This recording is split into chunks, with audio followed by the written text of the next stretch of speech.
Hello, ఒక చిన్ని కథ వినేద్దామా? కథలోకి వెళ్ళే ముందు నా ఛానల్ని సబ్స్క్రైబ్ చేయని వాళ్ళు ప్లీజ్ సబ్స్క్రైబ్ చేసుకోండి, లైక్ చేసి షేర్ చేయండి. వైవాహికం 5వ భాగం ముగింపు భాగాన్ని వినేద్దాం.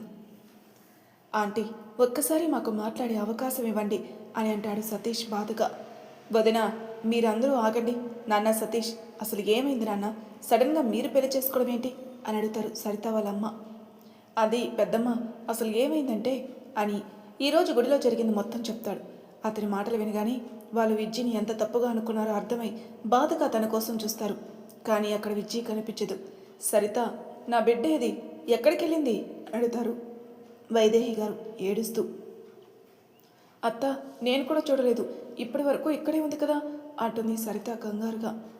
అయ్యో నా బిడ్డ, నేనే దాన్ని అర్థం చేసుకోకుండా ఎన్ని మాటలు అన్నాను. ఎప్పుడు లేనిది దాని మీద చేయి చేసుకున్నాను. తప్పంతా నాదే అని ఏడుస్తూ ఉంటారు వైదేహి గారు. ఆంటీ, మీరు బాధపడకండి, తను ఎక్కడున్నా మేము తీసుకుని వస్తాం అని శివ, రోహిత్, సతీష్ బయటికి పరుగు పెడతారు. గోపాల్ గారు అక్కడున్న కుర్చీలో కూలబడతారు. బిజ్జీ చూసిన చూపులు, తను మాట్లాడాలి అనుకొని ఆయన్ని చూడడం, ఏదో చెప్పాలి అనుకోవడం, ఇవన్నీ గుర్తుకొస్తుంటే ఆయన మనసు చాలా బాధగా మారుతుంది. నన్ను క్షమించు చిట్టి తల్లి, ఈ నాన్నని క్షమించు. ఎప్పుడు లేనిది నిన్ను అనుమానించాను, చాలా మాటలు అన్నాను, కానీ అవన్నీ కావాలని అనలేదు బంగారం అని అనుకుంటూ ఉంటారు గోపాల్ గారు బాధగా. సతీష్ వాళ్ళు ఊరు మొత్తం చూస్తారు, కానీ ఎక్కడా కనిపించదు. తన ఫోన్కి ఫోన్ చేసినా అది కారులో ఉండడంతో అది కూడా రీచ్ అవ్వదు. సతీష్కి అయితే చాలా బాధగా ఉంటుంది. అసలు ఈరోజు విజ్జీకి ఈ పరిస్థితి రావడానికి కారణం తనే అని అనుకోగాని తన మీద తనకే కోపం వస్తుంది. ప్లీజ్ విజ్జీ, ఎక్కడున్నావు? ఒక్కసారి కనిపించుమా అని అనుకుంటూ మొత్తం చూస్తూ ఉంటాడు. చాలాసేపు వెతికి ముగ్గురు ఒక చేటు చేరుతారు. రే బావా, విజ్జి ఎక్కడికి వెళ్ళిందో ఏమో, నాకు చాలా భయంగా ఉందిరా.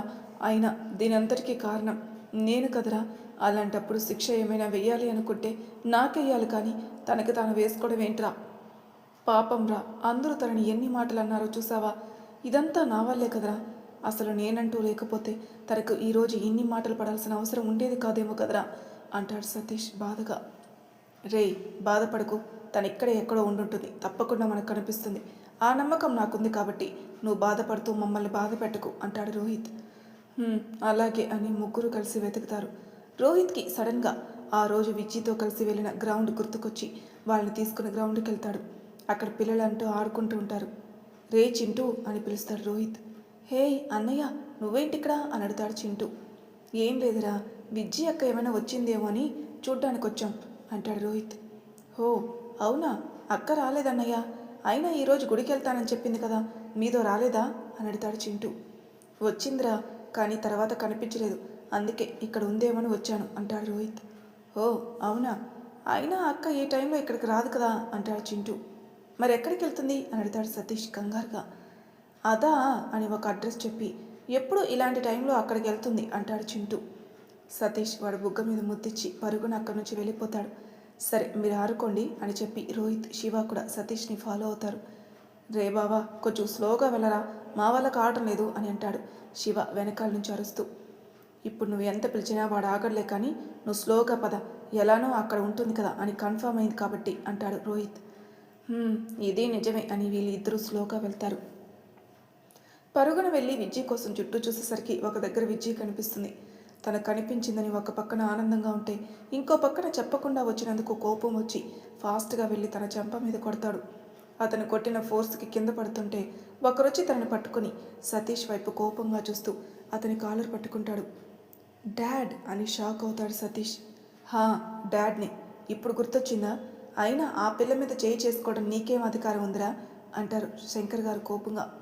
అది కాదు డాడ్ అని సతీష్ ఏదో చెప్పేలోపు వద్దు అన్నట్టు చేయి చూపిస్తారు. సతీష్ సైలెంట్ అయి ఆయన వైపే చూస్తారు. పాపం రా పిల్ల, మనసు ఎంత పడకపోతే ఒంటరిగా ఇక్కడ ఇలా కూర్చొని ఉంటుంది అంటారు ఆయన బాధగా. నిజమే డాడ్, నేనే తప్పు చేశాను, కానీ అది కావాలని చేయలేదు కదా.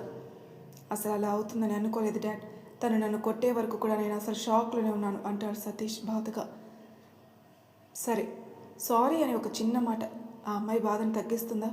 తనను అందరూ అన్న మాటలు వెనికిపోతాయా, లేక వాళ్ళ నాన్న తలదించుకోవడం మారుతుందా అంటారు శంకర్ గారు ఆవేశంగా. విజ్జి ఆ విషయం గుర్తుకు రాగానే తలదించుకుని ఏడుస్తూ ఉంది. నిజమే నాన్న, కానీ నేను చెప్తున్నాను కదా ఇది పొరపాటున జరిగిందని. ఎందుకు నా మాట మీరు వినడం లేదు అంటాడు సతీష్ అసహనంగా. శంకర్ గారు ఏదో అనేలోపు రోహిత్ వచ్చి ఆయన్ని మాట్లాడకుండా చేస్తాడు. మావయ్య, ఏమైనా ఉంటే ఇంట్లో మాట్లాడుకుందాం పదండి అని వాళ్ళని చెప్తారు. ఆయన కూడా విజ్జి వైపు చూసి సరే అంటారు. చెల్లెమ్మ, నువ్వు కూడా పద అంటాడు రోహిత్. లేదన్నయ్య, మీరు వెళ్ళండి, నేను తర్వాత వస్తాను అంటుంది విజ్జి బాధగా. నా చెల్లి ఎప్పుడు నవ్వుతూ నవ్విస్తూ ఉండాలే కానీ ఇలా ఏడుస్తూ కాదు. అయినా ఇప్పుడు నువ్వు రావటం చాలా అవసరం. అక్కడ మీ నాన్న నీ కోసం కంగారు పడిపోతున్నారు అంటాడు రోహిత్. అవునా, పదండి అన్నయ్య, అసలే నాన్నకి బీపీ ఉంది, మళ్ళీ ఏమైనా అయిపోతుంది అని వాళ్ళని కంగారు పెడుతుంది. తనకి తండ్రి మీద ఉన్న ప్రేమను చూసి చిన్నగా నవ్వుకొని అందరూ ఇంటికి బయలుదేరుతారు. ఏమండి, అమ్మాయి వచ్చింది అన్న వైదేహి గారి పిలుపుకి కళ్ళు తెరిచి బంగారం అంటారు గోపాల్ గారు. ఆ పిలుపు వినగానే విజ్జి పరిగెడుతూ వచ్చి ఆయన ఒడిలో తలపెట్టుకుని ఏడుస్తుంది. ఆయన విజ్జి తల నిమురుతూ ఏడవకు తల్లి అంటారు. నాన్న, నేను ఏ తప్పు చేయలేదు నాన్న, ప్లీజ్ నన్ను నమ్మండి. అసలు ఈ పెళ్లిలో నా ప్రమేయం ఏమీ లేదు. అతను స్లిప్ అయి పడబోతూ నా మెడలో వేశాడు ఆ తాళి. అంతేకాని నేను మిమ్మల్ని మోసం చెయ్యాలి అనుకోలేదు నాన్న. మీరంటే నాకు చాలా ఇష్టం. అలాంటిది మీరు చెప్పకుండా, మీకు తెలియకుండా నేను ఎలాంటి పని చేయను నాన్న అంటుంది విజ్జి ఏడుస్తూ. తన కూతురు అంత బాధపడుతుంటే ఆ తల్లిదండ్రులు చూడలేకపోతారు. వైదేహి గారు వచ్చి విజ్జిని గుండెకి హత్తుకుని ఏడుస్తారు. క్షమించు తల్లి, నీ గురించి తెలిసి కూడా నేను నానా మాట్లాడినా.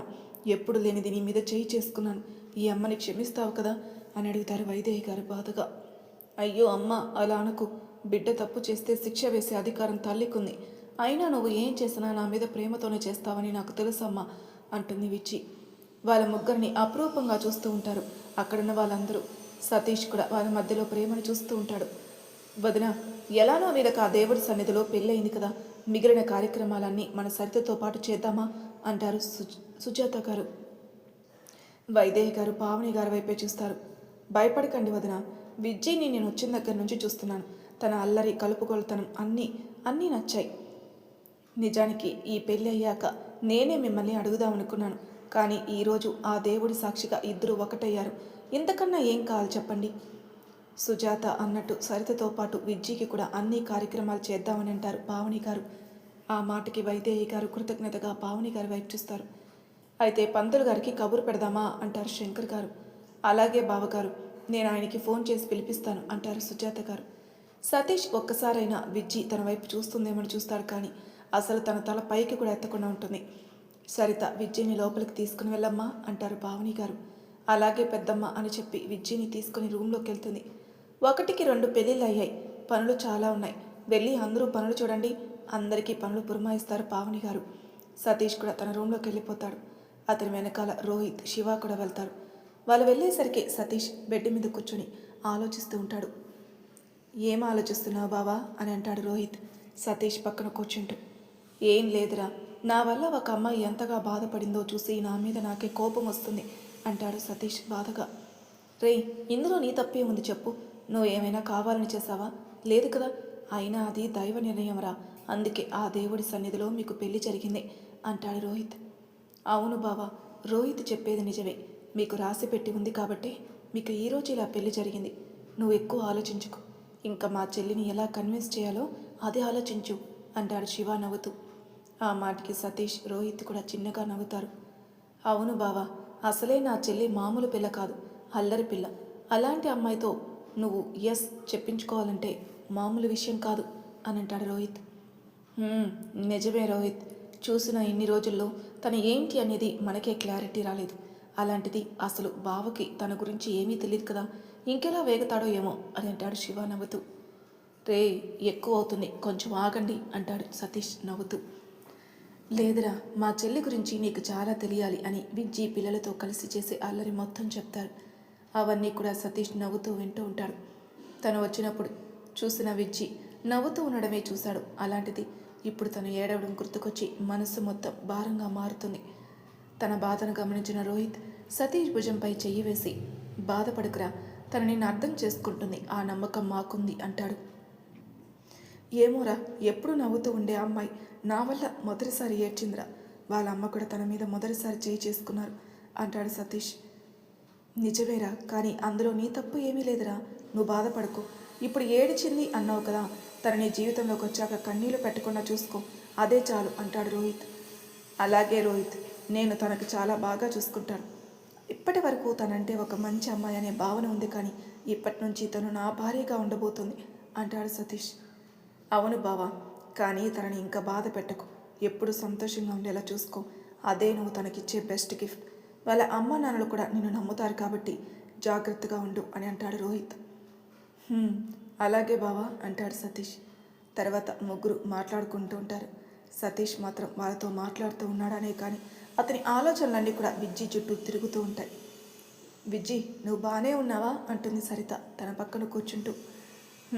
ఉన్నాను అంటుంది విజ్జి ఎటువంటి ఎక్స్ప్రెషన్ లేకుండా. విజ్జి, ప్లీజ్ నువ్వు బాధపడుకో. అన్నయ్య చాలా మంచివాడు, నిన్ను చాలా బాగా చూసుకుంటాడు అంటుంది సరిత. విజ్జి మాత్రం సైలెంట్గా ఉంది. అవును విజ్జి, మా బావ అని చెప్పడం కాదు, కానీ తను చాలా మంచివాడు. నన్ను సొంత చెల్లిలా చూసుకుంటాడు. ఆ అన్నయ్యని కూడా చాలా బాగా చూసుకుంటాడు. మా బిజినెస్ హ్యాండిల్ చేస్తూనే ఇంకో పక్కన తన బిజినెస్ చూసుకుంటున్నాడు. ఎవరికి కష్టం వచ్చినా ముందుండి ఆ ప్రాబ్లం సాల్వ్ చేస్తాడు. అందరూ బాగుండాలని కోరుకుంటాడు. అలాంటి వ్యక్తి భర్తగా రావాలని ప్రతి ఆడపిల్ల కోరుకుంటుంది. కానీ నీకు ఆ అదృష్టం దక్కింది. నువ్వు ఎటువంటి భయాలు పెట్టుకోవాల్సిన అవసరం లేదు. ఇక్కడ ఎలా ఉన్నావో అక్కడ కూడా అలానే ఉంటావు అని నేను నమ్మకంగా చెప్పగలను అంటుంది మహి. తన మాటలు వింటూ సతీష్ని చూసిన దగ్గర నుంచి తనతో అతని ప్రవర్తన అలానే వాళ్ళ పేరెంట్స్తో అతను మాట్లాడిన పద్ధతి అన్నీ గుర్తు చేసుకుంటూ అతని గురించి ఆలోచిస్తూ ఉంటుంది.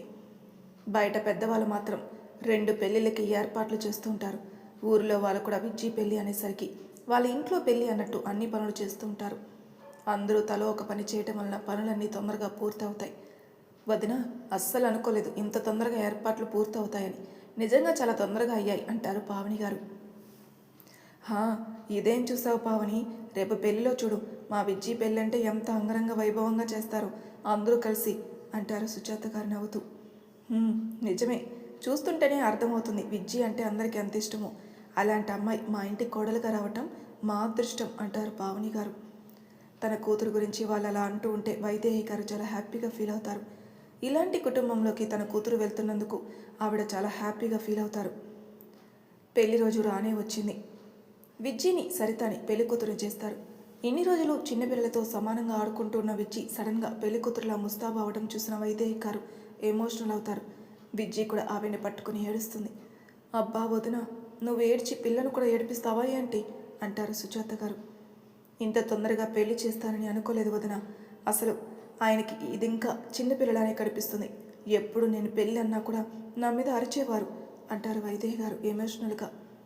మన అమ్మాయి అదృష్టం బాగుంది, అందుకే నా ఇంటి కోడలవుతుంది అని మెటికలు విరుస్తారు సుజాత గారు నవ్వుతూ. అక్కడ సతీష్ని కూడా పెళ్లి కొడుకును చేస్తారు. సతీష్కి ఒక్కసారైనా విజ్జితో మాట్లాడాలనిపిస్తుంది, కానీ ఇలాంటి టైంలో వెళ్ళి మాట్లాడితే తనను అందరూ ఏదో ఒకటి అనుకుంటారని సైలెంట్గా ఉంటాడు.